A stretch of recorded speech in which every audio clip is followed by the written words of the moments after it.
Alberta wanted us to build a pipeline to the West Coast because they said, hey, we want, we've got another 2 million barrels of oil per day that we want to ship to Asia and Japan. I would think that we'd be very open to having that discussion. Why would I go talk to media that says the American hockey team, they are monkeys? Is that professional journalism? And as you can tell with this administration, they believe it's one of the fundamental pillars of having strong democracies is the whole right for free speech across a range of mediums. So without any more ado, let me show for you the unedited interview, the full show, 1 hour with U.S. Ambassador Hoekstra. Take a look.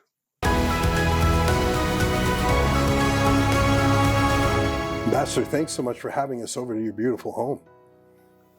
Government's home. It's not mine. It's we get to live here for a little while, but it's government housing at its finest. Well, that's the right attitude. Yeah.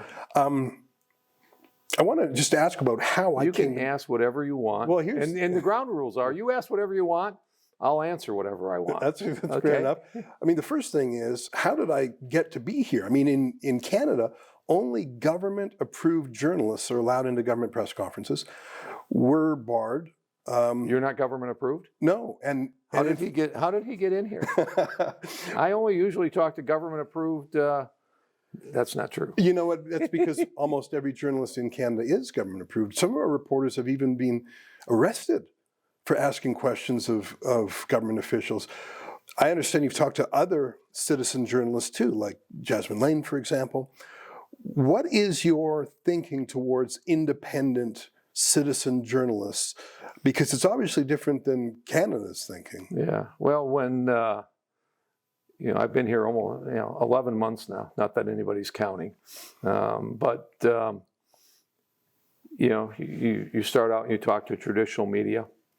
I put it in question marks whether it's mainstream media, and my experience was some of it was very good, and some of it was not. And I had this experience when I was in the House of Representatives. And I'm not saying this is how all Canadian media works, but I think some of it. And, in the House, I think it's probably similar to Parliament. There's a place where the press hangs out and, the members of Parliament, or in our case, members of Congress walk by these folks and they start yelling at you, hey, come talk to me, come talk to me. I went over to the guy who had called me over and I said, who are you with? And he says, the New York Times. And I said, I don't talk to you guys. And he said, why not? I said, because I typically give you about 20 minutes. You ask lots of questions. I give you 20 minutes. And then I read the story the next day. And you've taken my quote correctly. The words are right. But you've taken them totally out of context. And, and stick them somewhere where it has no relevance. But it makes it look like I'm either trashing or supporting a policy. It's an unfair characterization of what I said. And so why would I waste my time? And I've had too many cases with some of the mainstream media where that's been closer to my experience than not. Here in Canada. Here in Canada. And it's like, why waste my time? Okay? I mean, if they're going to take your comments, put them out of context, in some cases, actually change them. And, why would I go talk to media that says the American hockey team, they are monkeys? Is that professional journalism? And, we ask for a retraction or an apology, and it's kind of like, no. It's kind of like, okay. But do I expect those same folks to give the U.S., America, or me a fair shake? And the answer is no. So in most cases, we look for other ways, for people that at least give me a fair shake, give America a fair shake to tell our story. So someone must have said, this Ezra guy, he'll give us a fair shake. He may or may not agree with what you say, but at least he'll give you a fair shake and provide you with the opportunity to tell America's story the way we want it told, and then he can react to it whatever way he wants. You don't need to agree. I don't care. I spent 18 years in Congress, debating and arguing with people who disagreed with me, and and sometimes we'd reach a resolution, sometimes not. But that's why you're here. Well, I'm glad to be here. And our motto is telling the other side of the story. So we'll try and do that today. There's always been anti-Americanism in Canada. I think it goes back to the United Empire Loyalists who lost in the American Revolutionary War and all came up to Canada. So there was a bit of an antipathy even 250 years ago.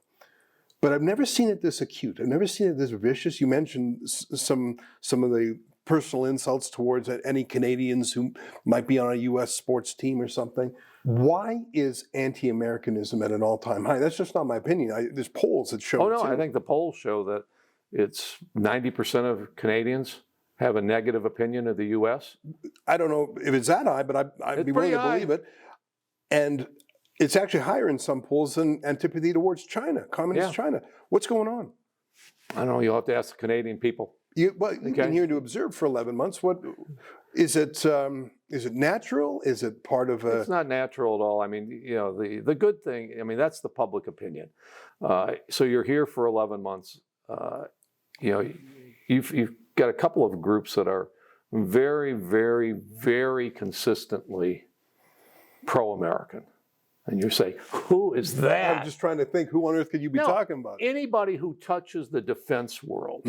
Okay, if you're in the Canadian defense, if you're in the Canadian military or whatever, if you're working with your equivalent of NSA, I think it's CSIS, you're working at NORAD, you go there. I mean, they're working side by side, and it's kind of like, they're totally pro-American because they see what they're doing. Every day they're keeping America and Canada, North America, they're keeping America safe.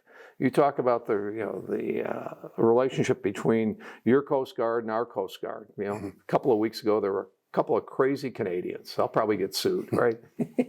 But they were out on Lake St. Clair. And they looked behind them and it's kind of like, where'd the ice bridge go? The ice broke off. And so Canadian Coast Guard called U.S. Coast Guard and they said, hey, who's got a helicopter? Go pick these guys up. It's kind of like, oh, there's an American helicopter. We'll go pick them up and we'll drop them off in Windsor. Worked perfect. We had a U.S. Coast Guard guy that was being lowered in a basket to a ship off of the coast of Washington. And the cable broke. He fell down, I think 50, 60 feet, and severely injured. He did end up dying. But, so there's a mad rush of people calling and saying, hey, who can pick this guy up and get him to a hospital? It was the Canadians. Canadians come pick him up. They take him to Victoria. They recognize he's in severe, this is really a bad. They go the extra mile. They go and they fly. They get his family. They get him to Victoria. Awesome, close cooperation. He passes away, but the Canadians went over and above what they really needed to do because it was, hey, we're helping in America. And so, but the other group, you gotta let me finish. Okay. I give long answers. I'll let you go a little longer. Yeah, go ahead. But the other group is the business community. Right. Okay, the business community. I've not yet run into a business that has said, oh man, we hate doing business with the United States. We are absolutely thrilled that Canada's new direction is, forget about the USA and, we're going to go sell to Europe. We're going to go sell to Asia and all of that. It's like, phew, boy, that's going to be a great deal for us. And they come back and say, we actually love doing business with America. We've grown our business, people on both sides of the border. And we've made it, we've created a lot of wealth and a lot of jobs on both sides of the border. We want to take and build this relationship. We've been trying for years to sell into Europe. You think we don't recognize that diversity and of a customer base is a positive thing? but we've gone to Europe and we found that to be a very closed market. Asia is just a tough market to enter into. So we're expanding our market. Yeah, we'll do business in New York. We've now expanded. We're doing business in Michigan. We're doing it in Texas. We're doing it in Florida, and those kinds of things. So yeah, we're diversifying our markets, but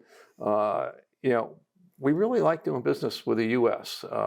So those are, I think, two pillars of the relationship that have really, really stayed in place, and they want that relationship to stay in place. It's in the media, and it's in the political class that are kind of bringing that all into question, the relationship with America for the long term.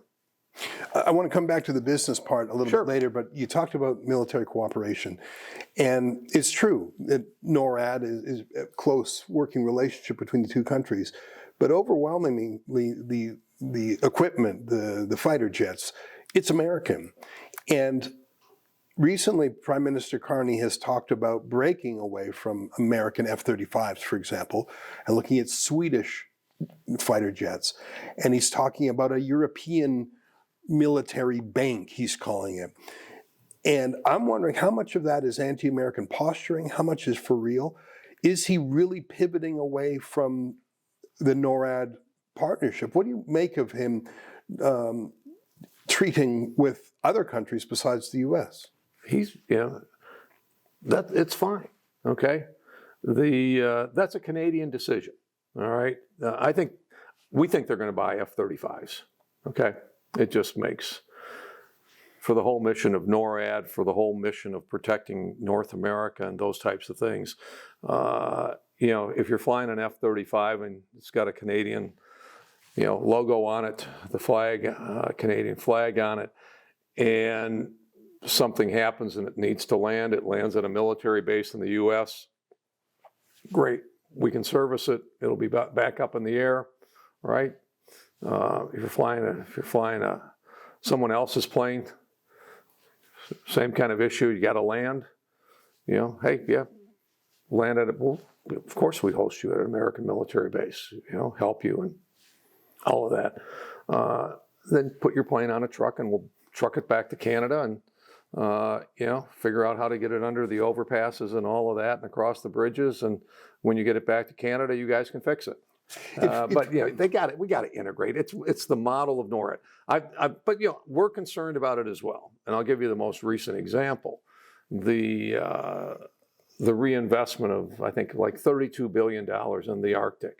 And we're going, yes, that's money that needs to be spent and invested in the Arctic. And the statement coming out is, and we're going to defend the Arctic on our own. That's a statement from Canada, you're saying? Yeah, from Canada in the press release. Read it.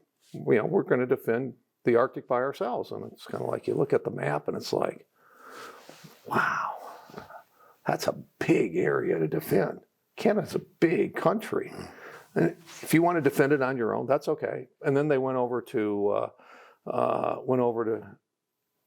Greenland? No, they went over to Norway. Right. And it's kind of like they signed an agreement and said, okay, for that part of the Arctic, we're going to defend it with Canada plus the Nordic 5. It's kind of like, okay, we don't play a role in that, and we don't know. We thought that defending the Arctic would be something that we could all do together. But if it's Canada and the Nordic 5, or Canada, Canada doesn't want us to be part of defending the Canadian part of the Arctic, that's a Canadian decision. We will defend our northern borders from Alaska, down to the lower 48. We'll defend our northern border. We think the most effective place to defend Canada and the U.S. is to do it together. But if Canada wants to go another direction, they're free to do that. Maybe my antennae are very sensitive for anti-Americanism, but I see Mark Carney doing things that you just described, setting up a Canadian consulate in Greenland. There's only 16 Canadians who live in Greenland. We don't need a consulate. I bet they're going to get really good service. Well, like little things that I think are designed just to prick and poke at the U.S., partly for the enjoyment of anti-American voters, but I don't know. Sometimes I think it's more than just symbolic. Like, what did you understand Mark Carney to mean when he went to China and his friend Xi Jinping, who he's done business with when he ran Brookfield, he says, we want to be part of a new world order, his words, a pivot to China. And I believe the progress that we have made in the partnership sets us up well for the new world order. What does that mean to you as an American in terms of defense and security and espionage and industrial espionage? What did that mean to you when you saw that clip? New World Order is a, in the U.S., especially among conservatives, raises a lot of red flags. Okay, but Mark Carney, from our perspective, it's not our job to evaluate Mark Carney on the words he says and those types of things. It's going to be on this is the decisions that are made by this government in Canada and the decisions that are made in the U.S. by this administration that will define the relationship for a period of time. Okay? And some of the decisions, obviously, if they're going for a new world order, which is Canada starts moving in the direction of China, which I do not think will happen. Okay? I mean, it might not happen in terms of trade, but what if it happens in terms of, just expressing an affinity for a totalitarian regime or an authoritarian regime? I don't believe that's where the Canadians are. Okay. What about when Carney says the relationship with the United States is ruptured? I mean, I've said all along for 11 months that I've been here. Again, if this government views it as a rupture, okay, they will make certain kinds of decisions. We don't view it as a rupture, as we had issues that we needed to take care of in the United States. We have to reindustrialize. In some parts of the country, especially in Michigan and the Rust Belt, and some of our core industries and manufacturing capabilities have been hollowed out. President Donald Trump has said we are going to reestablish those core capabilities in the United States, and we need to do that to keep America strong and safe. We have some budget issues, and so for a whole set of reasons, we said we've got to change our approach to trade. And we changed that approach to trade for every single country in the world. Okay? I mean, sometimes you listen here and you're attacking Canada. It's kind of like, no, we changed our approach on trade and we did it for everybody in the whole world. And Canada has responded in such a way that it says that it's ruptured, and that they are, and that's leading them to diversify the countries that they want to do business with, which includes Europe, which includes China, and those types of things. And as we read it, in some cases, it's like, okay, and you're going to, they keep talking about doubling trade with, doubling exports to non-U.S. markets. And in reality, even if they do that, they're still going to be doing a lot of business with the U.S. Yeah. But we welcome a strong Canada is good for the United States. So if you double your exports to other countries, that's okay. But I don't know why you can't do both. I think because you're from Michigan, the auto state of America, and you understand those issues at the top of mind, and you deal with businessmen a lot. But I want to talk for a minute about the other piece of President Trump's concern about the northern border, which is security. Not just drugs, but terrorism. Just a few days ago, the United States put sanctions on a Canadian-based company that was allegedly a front for an enormous amount of funds being diverted to Hezbollah, the terrorist group. There are terrorist-style shootings of synagogues and Jewish schools almost every week. The U.S. consulate in Toronto was hit with a hail of gunfire. Mm-hmm. Now, we don't know who perpetrated these, but we know from reports that there are 700 Islamic Revolutionary Guard Corps agents in Canada, which tells me that we probably know who they are if we can count them. If we can count them, yeah. And then there's the China factor interfering, according to CSIS, in 11 different electoral districts. And I wonder if we are as reliable on the security and intelligence and counterterrorism side as we need to be to maintain the trust that you would expect from a fellow Five Eyes country. Yeah, and you got to remember that some of the folks that may be on your watch list or whatever may be our problem, because we had an open border for 4 years, all right, where people like that could easily cross the border. And so some of those people may have actually crossed the border, on our southern border, and made their way to this place up north that has 5 and 6 month winters. I'm not quite sure why they, it's one thing that surprises. We've gone now through a 5 or 6 month winter with no thaw. We don't have that in Michigan. We're used to winter. Now, our Upper Peninsula is used to that. But I can tell you that on a lot of these fronts, on the security thing, Canada's awesome. Okay, well, I'm glad to hear it. Okay. Certainly, that's happening beneath the radar then, because I don't see it in the public domain. Yeah, I suppose that's the nature of espionage. Yeah, I spent 10 years on our Intel committee. I chaired it for a while. Canada is a very, very reliable partner, and we all have our strengths. Canada's not good at everything, okay, because the intelligence world is a huge thing, space, but the Canadians are awesome. I'm glad to hear that. At some of the stuff that complement our skills and capabilities. And so we're very appreciative for what, in that space, for what Canadians do and continue to do.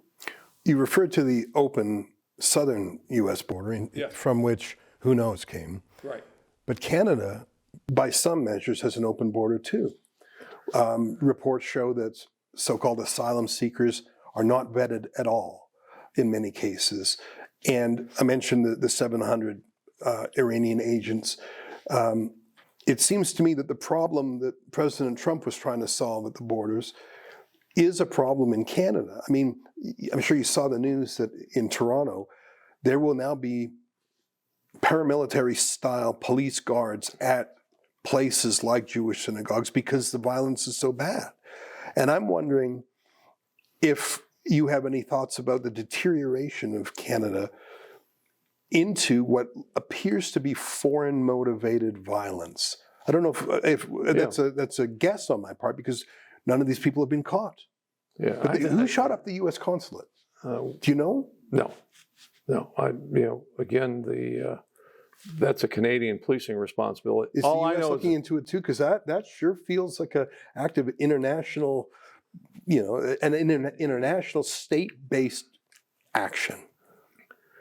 Let's wait and see until we get more. I mean, it's been a while. Okay, it's been 3-4 weeks.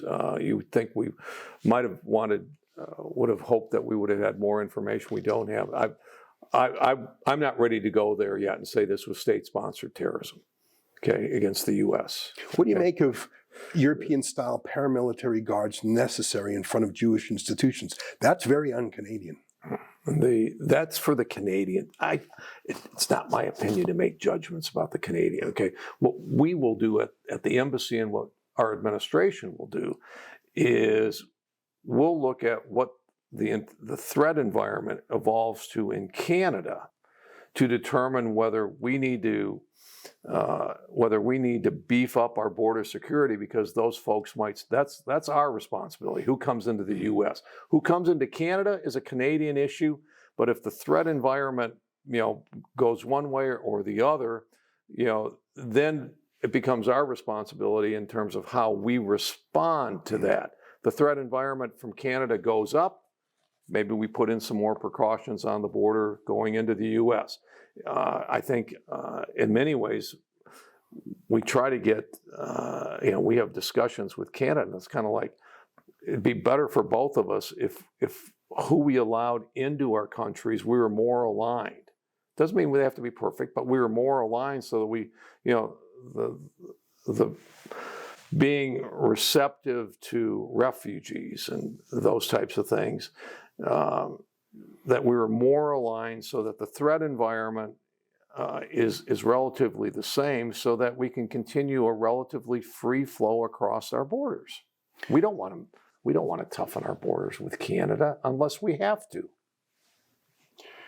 I saw the announcement by the U.S. government that in terms of foreign asylum seekers, it will pretty much be restricted to the Boers of South Africa, the white Dutch farmers who have been targeted with racially motivated hate laws, really. Mm-hmm. And I know that the first flights of the Boer farmers have landed in America. I know that there's a lot of Jews in Toronto who feel like it's untenable to continue to live there. Obviously, it's not the same as what's happening to the Boers. But if this anti-Semitic crime wave in Canada continues, do you think the U.S. government would be open to having a category for Canadian Jews who are, like the Boers, they're employable, they're not going to be a burden on the state? Would the U.S. consider giving asylum to Canadian Jews who are afraid of the anti-Semitic crime wave? I don't think in the current environment. I think to reach that level, and to equate the Jewish population in Canada to what the Boers are facing in South Africa, that's a pretty tough, place to equate the two, okay? I hope it doesn't accelerate in Canada. Yeah, so do we. We hope that, the commitments from the government to protect the Jewish population and, and make sure that they feel safe and secure. And the most important thing that, because I've met with a lot of folks in the Jewish community, and they don't worry about themselves. They worry about, and they want Canada to continue to be the place where their kids and grandkids can live. Okay, and I can't see. I don't envision Canada getting to that point where I'm not Jewish. I don't live in that environment. I don't live in those. I'm not living in the community. I live in this government housing. Okay, so I'm really not the best person to talk about that. But at this point, I don't think that's anything that's even close to being on the radar screen in Washington. Okay, I'm glad to hear it. Now, you had mentioned before you come from Michigan, you were, for 2 decades, you were a congressman there. And my understanding is the auto industry is pretty integrated between Canada and the U.S. Like the same car might go back and forth across the bridge. Yeah. So it really is connected. And that's been to Canada's great benefit for decades. I mean, to have that kind of access under the Auto Pact for really the better part of a century. But as you said, President Trump wants the jobs to repatriate. He wants those heavy industries back in America. And to look at it another way, there are no electoral college votes in Ontario. And I wonder if you can answer this. For Canadians who love those jobs and love the industry and love how it's been for so long, is there a future for car factories on the Canadian side? Or is it inevitable that they become repatriated down to Michigan, Ohio, other places? It's not inevitable. Okay. It's, we get, depending on the year, I think it's like 400,000 to 600,000 cars more imported in from Canada than what we export to Canada. Okay. Canada's not our problem with autos. Okay. You have a phenomenal story to tell to, our U.S. trade rep about here's why Canada deserves to be in the lowest tariff bucket in terms of doing trade with the United States. we're awesome at making car parts. We have similar labor laws, similar wage scales, technology and all of that. So we can integrate with your auto industry, which you've done, okay? For rebuilding the auto industry, you don't start with Canada, okay? Cars going across the border, 50, 75% US content. Those are the kind of cars we like coming in, okay? To fix the car issue in the US. And the reason we want a car industry is because it was the car industry that mobilized for World War II. It was a car industry that actually mobilized. Ford, I think, started making these ventilators during COVID. You need the heavy industry. Yeah, and so they're making cars one day, and the next day they've taken a line, or I'm sure it's not a line, but they've taken a lot of their engineering capability and all of that, and said, okay, instead of building an Escape tomorrow, you're building a ventilator, and they figured it out. That's why you need, and why the president is so insistent on having that capability. But to maintain that capability, our biggest threats are from Korea, Japan, Mexico. So we've got to work on, those are the places where you really can move some numbers and getting car production here back into the US. And then we've got to figure out what we're going to do with China, because that's the biggest threat. Well, in his visit, his New World Order visit to Beijing, Prime Minister Mark Carney conceded something that had never been done, allowing 49,000 Chinese-made vehicles into the Canadian market every year. Mm-hmm. I think it goes up to 70-some thousand, but whatever, yeah. I'd like your thoughts on that from a trade point of view, from a negotiations point of view, and from a security point of view. I think it's, those cars can come in from China, come into Canada. They're not going to cross the border into the U.S. China's imports brought to you through Canada into the U.S., Chinese imports, that ain't going to happen, okay? The Canadians are going to buy, if anybody buys those cars, it's going to be Canadians. And they'll, you guys will have to take a look at it. I'm rather a simple guy on some of this stuff. It's kind of like, okay, if you're buying 49,000 cars that are made in China, that means that you're probably not going to be buying 49,000 cars that were built in Ontario. Okay, that's a Canadian decision. 49,000 cars is not enough cars to build a factory. Again, I'm a marketing guy. I'm not an engineer, but my understanding in talking to folks in the auto industry, that if you really want to build to scale a car plant, where the efficiencies and all of that, and you got to be at least at 250,000 cars. Okay, you're not going to build a factory for, maybe the Chinese will, but you're not going to build a factory to build 49,000 cars. But those are decisions that Canada has to make. You had other factors in play, like exports of canola or canola that played into this, and other tariffs. So that but we're not going to get involved in that. But we know that we're not going to open we're not going to open the floodgates to have Chinese cars coming into the U.S. from Canada. That ain't going to happen. And so, security standpoint, with the technology that they now have built into cars, and I think some insurance companies or some states are looking at, when you go out and buy your license plates, it's going to be dependent on how many miles you drive per year.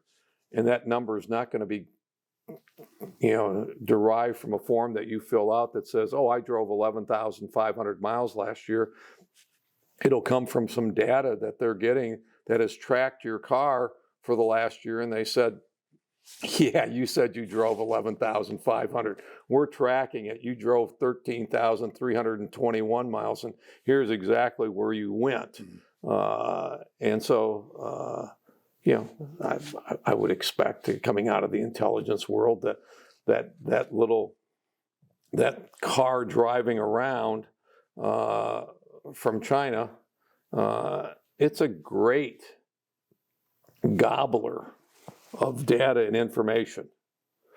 And it's consuming and getting information, and, you know, at times it will be sending information. I think some people were surprised that the Prime Minister gave that concession to China, given that the auto industry is negotiating hard to maintain its position with the United States, and to throw that bone to China with the security aspect you referred to, but just plain old buying 49,000 cars. It felt like a diplomatic, not a provocation, but just sort of a jab. And I'm worried that some of the anti-Americanism that we've talked about before is being expressed from our political leaders. Doug Ford and his ad. And he would say he's standing up for the industry, but I say, how's that working when you're negotiating with the guy you're pricking at? And Yeah. Is that going to impact Canada's ability to get a renewed trade agreement or to protect the auto sector? Bringing in 49,000 plus cars, the constant pricking of the American president who's a fighter. He's not going to take that lying down. I'm worried that President Trump can throw around some words himself. But if you throw words back, he's going to respond. I'm worried that there's a vicious circle, and those car factories are going to move south.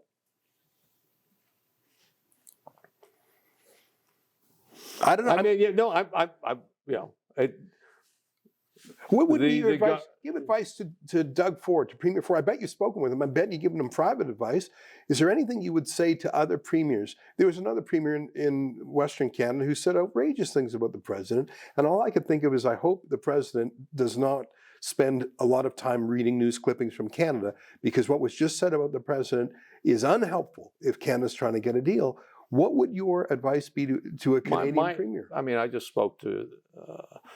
my advice is Canada, from industry to industry to industry to industry, can make compelling cases as to why Canada is the best partner for the United States to do business with. And have we been doing that? Well, in your view? No, but so like, who's the best partner for us to do business with on oil and gas? If we need more oil and gas, where do we go? Yeah. We go to Alberta. Yeah. Okay, we've got a phenomenal relationship with them for years. Danielle Smith recognizes it. She talks about it. I think she just put out a post this week from CERAWeek. Great conversation with our Secretary of the Interior and our Secretary of Energy. We want to ship 2 million more barrels of oil per day to the U.S. Well, okay, she's putting out the narrative. America's been a very reliable and positive partner for Alberta, and we think that's a great relationship, and we should continue that relationship and grow it. It's a very interesting approach to the Trump administration. Here's why we're really, really good, and why you should consider us moving forward. That's from our perspective, that's a pretty good approach to our trade team and to the president. I should tell you, she's being called a traitor for having that kind of a constructive rapport with the U.S. A lot of authoritative pundits and even other politicians have said, by not pricking back at President Trump, by trying to be constructive, she has sold the country out. What would you say to them? They can say whatever they want. My view on this is Danielle Smith is standing up for her constituents. She's going to bring more wealth, more jobs, and more prosperity to Alberta, And I think when you bring jobs and prosperity and wealth to Alberta, I think they're what we would call a donor province. They send more money to Ottawa than what they get back. Okay, so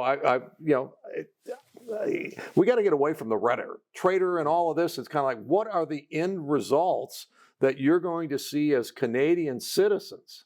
Okay, and what Danielle Smith is doing is, because at the same CIRA meeting that she was at down in Houston, there was somebody else pitching oil. Let me guess, the Venezuelans? The current president of Venezuela was there. That's our competitor, isn't it? Well, it was. To get heavy oil to those Texas refineries, it's either coming from Venezuela or Canada.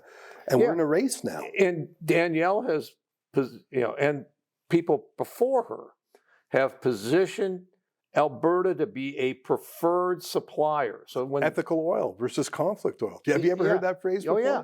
And so, but the president from Venezuela was at CIRA Week, made a major presentation, and what was her message? I don't know. Very simple.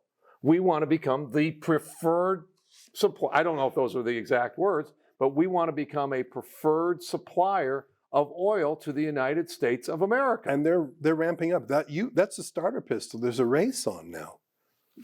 But it's a race that, because of your history and our history together and the infrastructure together, that Canada would be poised to win. Okay, same thing with autos. All right?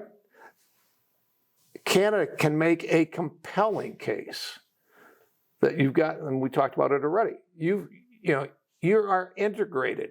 You have personal relationships between suppliers and and customers in Canada, from Canada into the U.S. and vice versa. Okay, and you're reliable. There's people talking about harmonizing standards and all of these types of things, and it's like, that's a really, really compelling case as to why we should be doing business. Americans should be doing business with Canada. And what we hear from Canada is, we're at war with the United States. Okay, we're banning your alcohol. Yeah. Okay, we're banning you from procurement. Okay, for provincial product. Or projects, you can't bid. I heard that in British Columbia, and I hear that in Ottawa, and it's in a lot of provinces around the country. So you say, okay, well, that's an approach to negotiating with the U.S. That's become the brand of the governing Liberal Party, in my view. I'm a critic of theirs, but I think they actually talk up anti-Americanism. I think they found it is vote rich. There is a reason why. Where we are in the polls. Sure, some people don't like Donald Trump, but you mean Americans, in the eyes of Canadians. Okay. In the eyes of Canadians. But and don't travel to the U.S. and all these kinds of things. And it's like, okay, that's an approach you can take. But I've been in the meetings, and it's kind of like when we talk with the Prime Minister, and the Prime Minister is talking about delivering more oil to Canada, or from Canada to the U.S. We know that's going through Alberta, most likely. Yeah. And we're eager for that. We know we have alternatives, but we love doing business with Alberta. I'm not sure that can be said that is true for all provinces. Okay, because some of them have really, really been tough with the United States. Okay, but they've looked at it from, what does this do for our people, for our economy, and those kinds of things, which is, our national security and these kinds of things, which as a congressman are the things that I used to worry about. Political leaders in Canada maybe are thinking about other things, but those are the kinds of things. What's this going to do for my district? When I was on the Intel committee, and I got a lot more background into national security and these kinds of things. Is this going to make us safer or less safe? So the question is, here in Canada, is defending the Arctic and doing it by ourselves, does that make us more safe or less safe? I don't know. You know, we think NORAD, I know where we are. We think NORAD's really a really good idea. And yeah, we do want more Canadian investment. But as Canadian invest in that, to protect Canada, to protect North America, to protect the Arctic, we think let's build off the NORAD model and expand it because it's got greater missions now. But again, if Canada doesn't believe that's in their national security interest, they can go another way. We're not going to tell Canada what to do. That so. Did I give something to think about? That's very ominous. Let me ask you about a statement that Treasury Secretary Scott Bessent made in January. Look, Alberta is a wealth of natural resources, but they won't let them build a pipeline to the Pacific. I think we should let them come down into the U.S., and Alberta is a natural partner for the U.S. They have great resources. The Albertans are very independent people. Rumor that they may have a referendum on whether they want to stay in Canada or not. Sounds like you may know something up there. Look, people are saying, people are talking. People are talking. People want sovereignty. They want what the U.S. has got. And putting aside the independence part, do you think that the U.S. would permit a pipeline that came down into the States and then went to the West Coast to get to the Pacific? Because that seems to be blocked right now by the British Columbia provincial government and Indian bands. This Treasury Secretary was fairly bold, I think, in his language. What do you think? Was that do you have any thoughts on that? Can you expand on that? Is that U.S. policy? I think number one is the very positive statement about Alberta, but I think it's how Americans generally feel about Canada. Okay, you could get us saying lots of positive things about lots of the provinces and how we've developed our ecosystems together. I know that Bessent, Secretary Wright, Secretary Burgum, President Trump, it's kind of like, put a pipeline down to the border. Our responsibility then to put pipelines on our side of the border that will take whatever oil Canada decides that they want to ship to the United States. And again, there's lots of uses that we would have for it in terms of processing it and those kinds of things. We want more oil. If Alberta wanted us to build a pipeline to the West Coast, because they said, hey, we want, we've got another 2 million barrels of oil per day that we want to ship to Asia and Japan, I would think that we'd be very open to having that discussion. Okay, it's kind of like, okay, it's an economic decision. All right, can we make money building a pipeline, pumping oil through it to go to Asia, and we have we've got a seller on the other end. We're just going to be a transporter, and they want to use the U.S. to transport that oil through because they can't get it anywhere else. We're fine with that because one of the things that is if you talk to Alberta or you talk to Canada in general, they've got enough natural resources to pump oil west, south, north, east, wherever. So we're not worried about that. It's kind of like, if you're pumping 2 million barrels a day and it's going through the U.S. and it's going to Japan, that's just an economic decision. Yeah. Okay. Better Japan than to China. Yeah, right. But the good thing is the oil's going out. 60 billion is coming back, depending on what the oil, it might be more than that now with the price of oil. But when it settles down, it's 60 billion is coming back to Canada, right? So roughly. Oh, you're talking about revenues? Revenues. And we like a rich Canada. We like a wealthy neighbor. The allusion there by the Treasury Secretary to a referendum. It's not a for sure that the referendum will happen, but it looks likely. And again, it's not a for sure that it would be a yes vote. That would be quite a dramatic moment. But I think reading between the lines, a lot of Albertans saw that. And I'm formerly from Alberta myself. And what they saw was not a provocation, not a provocative comment like 51st state or something like that. But they saw that if Alberta were to be independent, it could pretty much be assured that America would still want to buy all that oil, no matter whether Alberta was independent, sovereignty association, remained a province. That just felt like a gentle encouragement, like, don't worry, America's not going to meddle. I don't know, am I overinterpreting the Secretary? Yeah, I mean, we're not going to meddle, okay? But let's say that the vote is a yes vote. Which, I mean, It came within 0.5% in Quebec. Quebec in 1995. we track this, not because we want to influence, but because it's our job to report to Washington what's happening in Canada. But, it's also very uncertain, at least from, again, our understanding, our limited understanding of how this all works. And I think some of it's new to Canadians because they've never had a yes vote. Right. But the yes vote triggers a negotiation between the province and the federal government about the relationship between the province and the federal government. It doesn't necessarily mean it becomes independent. So, so we observe and, we're just watching. You talked about how there's so many different institutions that are anti-American.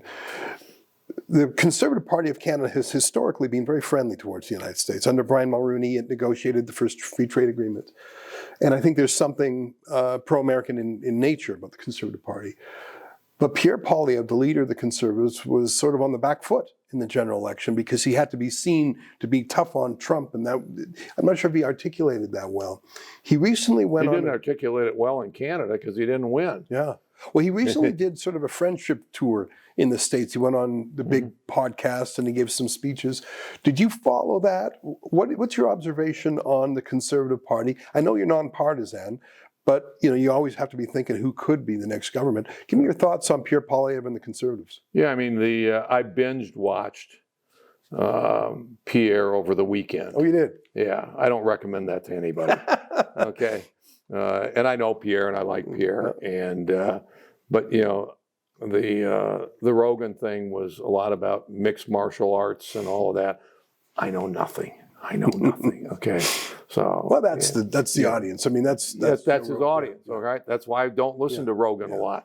But there was some substance there too. Yeah, there was. There was some. I thought I listened to his speech in New York. I watched that. What I'm seeing is a slightly positive development is that Canadians may finally be doing a deep dive or will evolve into doing a deep dive in discussing the pros and the cons of the American relationship. Like I said, I see the defense thing as historically and currently and in the future as we get more threats being very, very valuable to both countries. Okay. I see the business relationship, okay, being very, very valuable in the past, in the current, and in the future. Okay. And when you get to the kinds of numbers that you see with people trusting China more than the United States of America, it's kind of like, all right, hey, Canadians have that debate. Is partnering with China really the best way for you to go forward? Have the debate, and if you decide yes, great. I mean, I was in Congress in 2000 when we voted for to allow China into the WTO. Thank you, WTO, and give them most favored nations, right? And I got that one right. I voted no. Oh, good for you. And a lot of my business community, because in the U.S. the business community was all in favor of the chamber. The U.S. Chamber of Commerce actually ran ads in my district.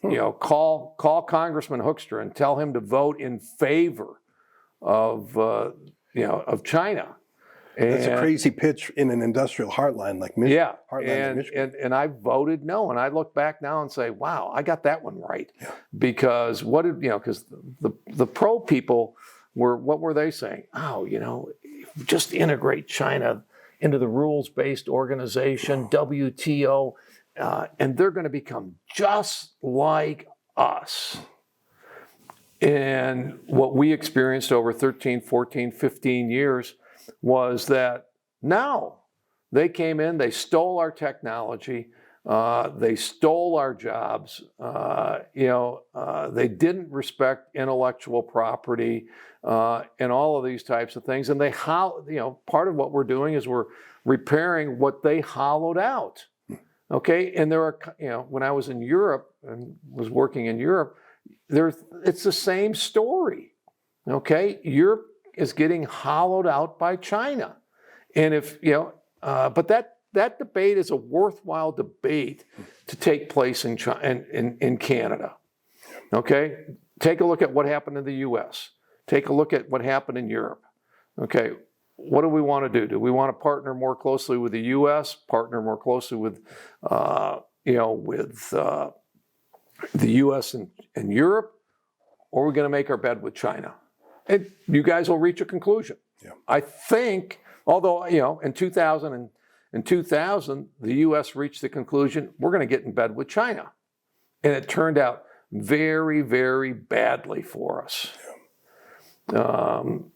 And by 2014, 15, there was a bipartisan consensus that we've got to confront China and change the relationship. Yeah. President Trump is focused on that so much. And President Trump he recognized what happened and is now trying to figure out, okay, what is the path forward? That's what a lot of this is for, is number one, to strengthen the U.S., to strengthen the West against the threats from China. But at the same time, we're going to work through that process. Europe has to work through that process, and Canada has to work through that process. And I think, the recent comments by Pierre, which are much more pro-U.S., but it's not pro-U.S., it's not pro-Donald Trump, it's pro the trade relationship. Yeah. Saying, take a look at this. What has happened over the last 20 years as we've become more integrated with the United States. We've created, tens of thousands, millions of jobs. We've created prosperity and wealth. I mean, you go down the list of the companies that have a strong base and a strong foundation here in Canada and in the U.S. Okay. And they're the first ones that come out and say, we need this relationship. And actually, we want to build it, but it's also the foundation to do something that's very, very difficult, which is diversify our customer base. If you want to go into a new market, I came out of the marketing side of business, getting new customers is really, really, really hard. Mm-hmm. And if that's going to be a focus, it's nice to have in place a good, strong business relationship that can help fund those efforts. You guys haven't really been harmed by the tariffs. It's your prime minister that says, "Hey, we've got I think it's the second best deal in the world." That's not a bad place to be. Yeah. And is that a reason to be mad at America? I don't know. That's for the Canadians to decide. But that's not a bad deal. I'm very grateful for your time. I have one last question that's a little bit self-indulgent, because it's been something that's affected me and my company, Rebel News, and other independent media. And I ask you because I know that one of your colleagues in the State Department, Undersecretary Sarah Rogers, who's been in charge of this anti-censorship file, and Vice President J.D. Vance have raised it. They have looked at European countries like the UK that have brought in online censorship bills, online harms bills. They all have similar names. They're, in the UK, they arrest on average 30 people a day for social media posts. It's really a dramatic move towards censorship. Canada has introduced some of those bills. Some of them died on the order paper when Justin Trudeau resigned, but some of them are coming back. The Prime Minister has pledged that they come back.